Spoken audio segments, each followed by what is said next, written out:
Ano ka doon, maglaba ka doon at hanapin mo yung kapatid mong bunso. Sige po, Nay. Ay, ate, saan ka pupunta? Oh, nandyan ka pala. Hinahanap ka ni Mama doon. Pumunta ka doon. Oh, ano meron dyan, Micah? Oh, Ma, nandyan ka po pala. Ito nga po pala si Bunso. Tanongin nyo na lang po kung saan po siya galing. 1, 2, 3, go. Oh, ganun ba? Oh, sige, Bunso, pumasok ka na rito. Okay po, Nay. Papasok na po ako. Go. Oh, sige, pumasok ka na rito. Baka makalanan ka pa dyan. Ha? Ikaw talaga ang bata ka. Labas ka ng labas. Pumasok ka na doon. At maligo kang asim-asim mo.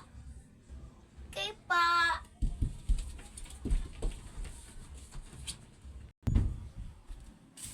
Aray ko. Ano ba naman yan? Yung sapatos ni Bunso.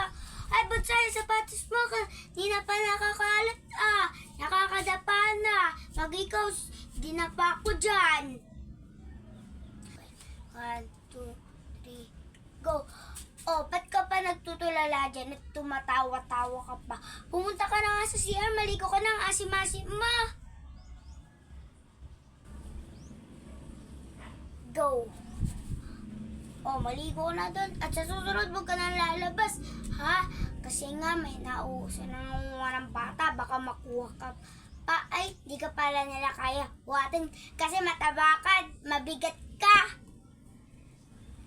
Oh, ha ha ha, nadapa si ate. Ha ha ha.